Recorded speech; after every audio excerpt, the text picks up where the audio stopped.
I've been craving some pizza, so today I'm going to show you how to make this cauliflower crust pizza. Now you'll find quite a few recipes I think out there on the net. I've actually combined elements of 2 or 3 different ones, so I don't have any particular one to credit for this, but you got to find what works for you. Okay, so I've got the ingredients just for the crust assembled.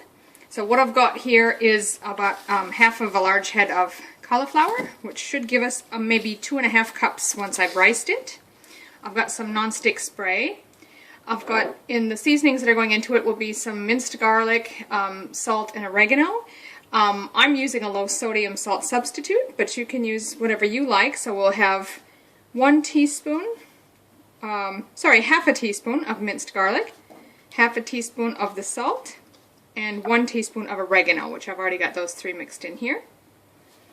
Then we'll have 1 egg, about 1 1/4 cups of shredded cheese. You can use mozzarella. I'm using a tasty, like a cheddar type cheese.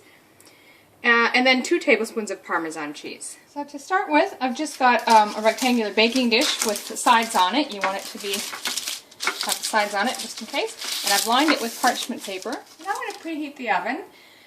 If you do not have a fan-forced oven, you want it for about 215 Celsius, which would be about 420 Fahrenheit. Because I have a fan-forced oven, I'm going for right around about 204 Celsius, which would be 400 Fahrenheit.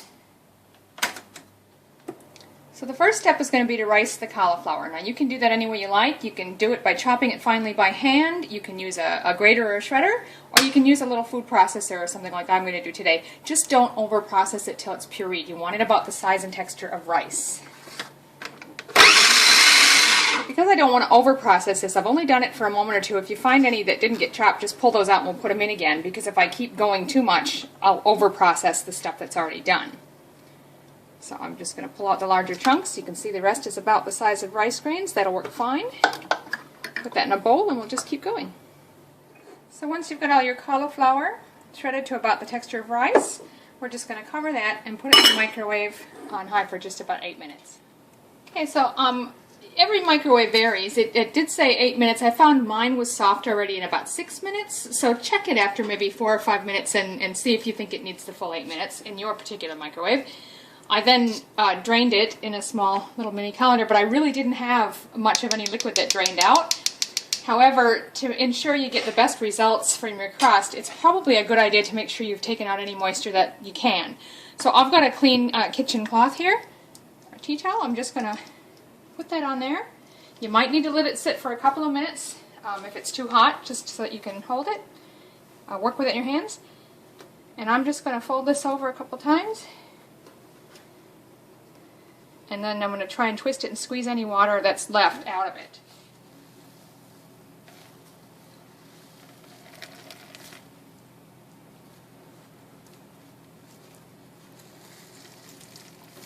See all that extra liquid coming out? That'll help ensure your crust is a little bit crispier, as much as possible anyway. I don't know how well you can see that, but I got at least a half a cup, if not 3/4 cup of water or more out of there. So it's a really good idea to give it a good squeeze as much as possible. So I'm going to get rid of that. Okay, so as you can see, what I've got left now once I squeeze it out good is probably at least a good 2 to 2½ cups of the cauliflower. So now we're ready to mix in the rest of the ingredients. So I'm going to start with my egg, and you want to lightly beat that before you add it.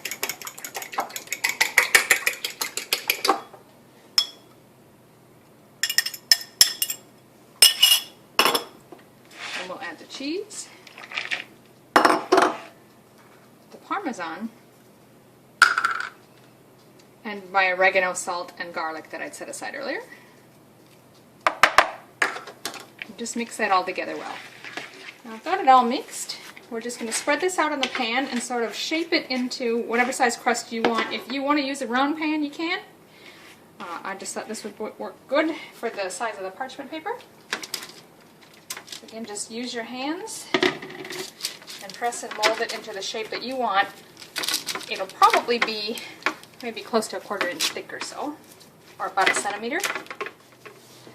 Okay, as you can see, I've got that spread out into a sort of rectangular oblong type shape. It doesn't have to be perfect by any means. You can, if desired, lightly spray the top of it with non-stick spray. It might help it brown a little bit. You don't have to, it's optional. And now we're going to pop that into the oven 10 to 15 minutes, so keep an eye on it. When it starts getting golden brown, that's when you want to stop. Okay, so I'm just going to make the pizza sauce now while that crust is in the oven. Now you can use your own pizza sauce if you've got one, that's fine. I want a nice low carb one, no sugar or anything, and I just found it easier to make it myself. So I'm just going to use a small tub of tomato paste here, and then add my own seasonings to it. Now, generally speaking, when you're making sauces and things with tomatoes, especially fresh tomatoes and tomato paste and things, it can sometimes come across as just a little bit too tomatoey. So I've always been taught to put just a teaspoon of sugar, or with a small batch like this you would only need maybe half a teaspoon. That cuts that. I'm not using sugar these days, so I'm just going to use a small packet of stevia. I may not need it all. We'll see how much we've got in here. That'd be about the equivalent of, say, half a teaspoon. We'll see how that goes. And again, that's just to cut it from being too tomatoey. And now I'm just going to use your own judgment, whatever you like. I'm not going to actually measure any of these. I'm just going to sprinkle some different seasonings in. So I'm using garlic, powdered garlic. Not garlic salt, just garlic. And onion powder. A bit of oregano. Bit of basil,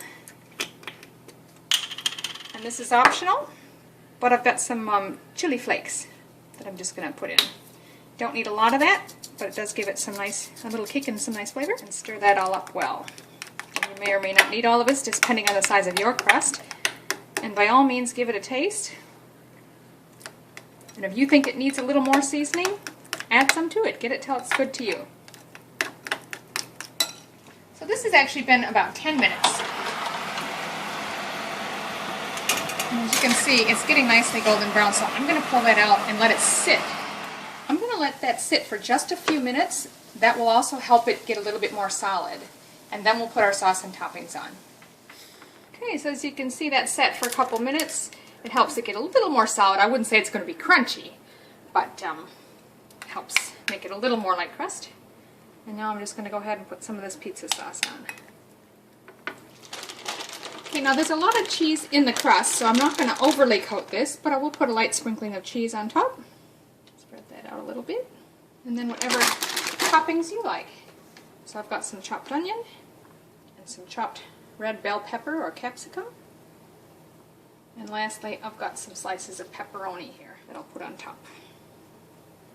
That's ready to go back in the oven then for about 10 minutes.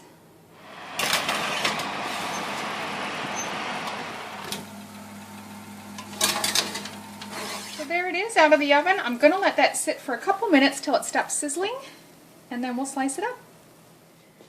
Okay, so as you can see, it holds up fairly well. It's not going to be crispy, like it's a little bit soft, but I'm just going to cut this in squares so I don't have to try to pick up long pieces in any case.